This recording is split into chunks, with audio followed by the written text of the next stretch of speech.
fait partie des UTA. Les ouvriers unis des ouvriers unis textiles d'Amérique. Là, le coordonnateur du syndicat, qui est François Gagné, coordonnateur provincial, il a maille à partir avec la direction canadienne du syndicat parce que ça n'a pas de bon sens de négocier en anglais, pas parce que la compagnie est anglophone. Dominion Textile, il était d'accord de négocier en français. Parce que le directeur canadien qui s'appelle Mostern, il parle juste anglais. Et lui, il vient à la table de négociation. Et là, il vient à la table de négociation parce que lui, il faut qu'il parade devant les gros dossiers. Wabasso, dans la région de Trois-Rivières, Dominion Textile, dans la région de Montréal, quelques autres gros dossiers. Il faut qu'il Et là, il exige que la négociation se fasse en anglais. Absolument. François s'oppose à ça. François, il réagit là-dessus. Bref, la bataille qu'on a menée, ça l'a renforcé, ça devrait se passer autrement. Il insiste beaucoup sur l'éducation syndicale. Bref, il est congédié. Et là, lui, suite à ça, il y a tout un mouvement qui se met en marche. Et là, lui, il devient notre fer de lance, il devient notre raison de mobilisation. Il y a un mouvement qui se met en marche. Dans toutes les sections locales? Dans l'ensemble des sections locales syndiquées aux OITA, aux Ouvriers Unis Textiles d'Amérique au Québec, mais principalement dans ma région de Montréal, mais les gens de la région de la Mauricie, les gens de Thomastown, puis d'Huntingdon, là, je ne me souviens pas le nom des compagnies, mais il était là. Il y a tout un mouvement qui se met en marche pour dire... pour forcer le syndicat à reprendre François Gagné. Les autres disent non. Mostert s'entête, il dit non. Ça ne marche pas. Et on entreprend une démarche d'affiliation directe à la FTQ, ce que permettait la FTQ depuis le congrès de 1973. C'est ça. La FTQ s'est donné en 1973 le droit d'affilier directement des syndicats qui n'étaient plus affiliés soit au Congrès du travail du Canada ou à une union internationale. Les gens qui se séparaient de leur union internationale. C'est ça. Le Congrès du travail du Canada ne l'accepte pas. Il ne l'accepte pas, puis il y a de la résistance.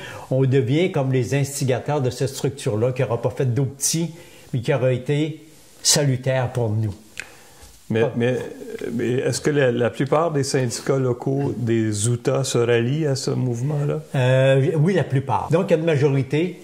La FTQ, non seulement vous soutient, vous accueille, mais elle vous aide à construire un nouveau syndicat. Au niveau Parce du que Québec. François Gagné est embauché par la FTQ. Oui, oui. Et il commence à rallier d'autres syndicats en plus des UTA. Oui, bien, ça ne peut pas durer longtemps parce que le projet d'affilié direct, c'est une structure temporaire. Ouais. C'était juste, dans le fond, pour nous autres, se sortir du carcan international et canadien pour en même temps se donner la chance de courtiser qui on veut, mais de prendre le temps d'aller à la bonne place. Alors, ça donne que, dans cette période-là, il y a aussi d'autres syndicats en mouvance qui se détachent de l'international. Oui. On est peut-être comme à l'instigation de ce mouvement-là, de désaffiliation internationale, mais aussi de désaffiliation canadienne pour certains syndicats.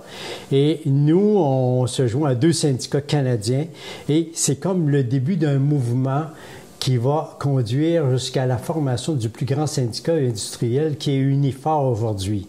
Alors, au point de départ, comme tu mentionnes, il y a les ouvriers unis, notre groupe de dissidents, qu'on appelle les affiliés directs, le STEC, Syndicat des travailleurs de l'énergie et de la chimie, le CTIPK, qui est une autre branche des travailleuses de la chimie.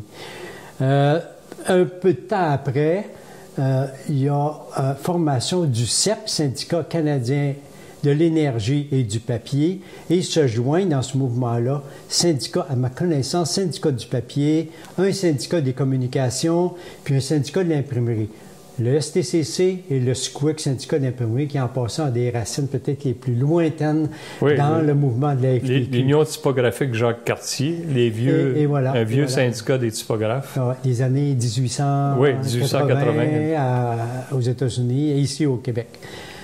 Donc, ce mouvement-là prend de plus en plus d'ampleur, continue et à un moment donné, le CEP fusionne avec les TCA, Travailleurs canadiens de l'automobile, qui étaient avant les TUA, les Travailleurs unis de l'automobile, syndicat international, sont devenus eux autres aussi syndicats canadiens, les TCA.